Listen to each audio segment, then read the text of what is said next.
और एसीबी से इस वक्त की सबसे बड़ी खबर आपको बता दें कि गोपाल केसावत ट्रैप प्रकरण एसीबी ने कोर्ट से चारों आरोपियों को रिमांड पर लिया है। एसीबी ने 18.5 लाख रुपए की रिश्वत लेते ट्रैप किया था गोपाल केसावत को, आपको याद होगा।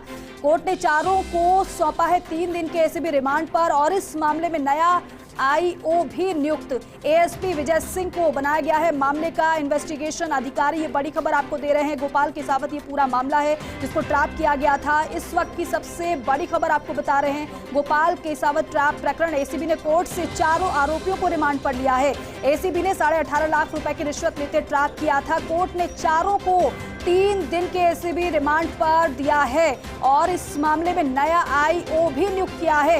एएसपी विजय सिंह को मामले का इन्वेस्टिगेशन अधिकारी बनाया गया है। ये बड़ी खबर आपको दे रहे हैं इस वक्त की।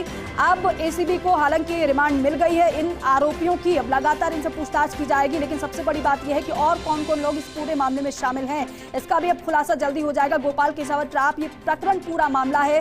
3 दिन के एसीबी रिमांड पर इन आरोपियों को कोर्ट ने सौंप दिया है। तो देखिए कैसे किस तरीके से बड़ी राशि बरामद हुई थी, ट्रैप किया था गोपाल केसावत को, तमाम सवाल भी उठे थे। हालांकि ये बड़ी कार्रवाई एसीबी की अभी तक की मानी गई और इसके बाद जो आरोपी जिनको पकड़ा गया उनको एसीबी रिमांड पर दिया गया है कोर्ट की तरफ से। अब इनसे लगातार पूछताछ की जाएगी। आरोपियों को रिमांड पर लिया गया है। एसीबी ने कोर्ट से चारों आरोपियों को रिमांड पर ले लिया है। 18.5 लाख रुपए रिश्वत लेने का ये पूरा मामला और ट्रैप कर लिया था एसीबी ने गोपाल केसावत को। हालांकि इस पर राजनीति भी खूब शुरू हो गई, लेकिन बड़ी बात यह है कि अब चारों आरोपियों को रिमांड पर लिया गया है। चारों आरोपियों को रिमांड पर लेकर पूछताछ इनसे लगातार की जाएगी। नवीन मेरे सहयोगी हमारे साथ न्यूज रूम से जुड़ गए हैं। नवीन, क्योंकि बड़ा मामला है ये और इस बड़े मामले में लगातार हर किसी की नजर भी बनी हुई, लेकिन अहम बात यह है कि यहाँ एसीबी को रिमांड मिल गई है जिससे कि पूछताछ की जाए इनसे। देखिए बिल्कुल, एसीबी ने जो चारों आरोपी है उनका 3 दिन का रिमांड ले लिया है। घुमंतू बोर्ड के पूर्व जो चेयरमैन थे गोपाल केसावत, उनको एसीबी ने ट्रैप किया था 18.5 लाख रुपए की रिश्वत के साथ में। और मैं आपको सुपर एक्सक्लूसिव इस मामले की जो एफआईआर है वो मैं आपको दिखाना चाहूंगा। इस एफआईआर के अंदर 4 लोग हैं जिनको आरोपी बनाया गया है। अनिल कुमार, धीरेन्द्र, ब्रह्म प्रकाश, रविंद्र शर्मा और गोपाल केसावत, ये 4 लोग हैं। इनको एसीबी ने आरोपी बनाया है और साथ ही अन्य लोगों को भी इस पूरे मामले के अंदर अभी वांछित रखा है। अब और भी कई लोगों को एसीबी की टीम आरोपी बना सकती है। साथ ही मैं आपको बता दूं 18 लाख रुपए की रिश्वत से जुड़ा हुआ पूरा ये मामला था। 40 लाख रुपए की रिश्वत की डिमांड की गई थी ईओ भर्ती परीक्षा के अंदर पास कराने की एवज में और 25 लाख रुपए के अंदर सौदा तय हुआ था, जिसकी पहली किस्त 18.5 लाख रुपए लेते हुए एसीबी ने जो आरोपी है उनको गिरफ्तार किया था जी। अब परसों जिस तरह से एसीबी ने कार्रवाई की उसके बाद कल इन्हें कोर्ट में पेश कर जेल भेज दिया गया था।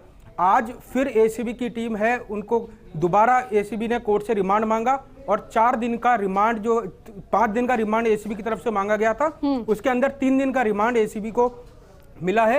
अब इनसे पूछताछ होगी, इनके आमने सामने बैठा कर भी एसीबी की टीम पूछताछ करेगी कि इस पूरे मामले में अलग अलग जो कड़ी है वो सामने आ सकती है और कौन कौन सी ऐसी भर्ती परीक्षा थी। दरअसल जिस तरह से कल एसीबी डीजी जो हेमंत प्रियदर्शी, उन्होंने साफ कहा था ये सिर्फ एक ठगी का मामला है, इसके अंदर किसी भी आरपीएससी सदस्य या फिर किसी कर्मचारी की भूमिका नहीं है। लेकिन जो परिवादी था, परिवादी ने हालांकि ये कहा था, जो एफआईआर के अंदर भी शामिल है, कि इसके अंदर मंजू शर्मा के नाम से रिश्वत ले रहे थे। लेकिन एसीबी की तरफ से ये बिल्कुल ऐसा स्पष्ट कर दिया गया था एसीबी की तरफ से कि इसके अंदर आरपीएससी सदस्य की किसी की भूमिका संदिग्ध नहीं है। ये पूरी एफआईआर है, तकरीबन 29 पेज की एफआईआर और इसके अंदर पूरी कहानी है एसीबी ने किस तरह से इस पूरी कार्रवाई को अंजाम दिया। मैं तस्वीरें दिखाना चाहूंगा कि लगातार जो एसीबी की टीम है वो इस कार्रवाई के अंदर लगी हुई है।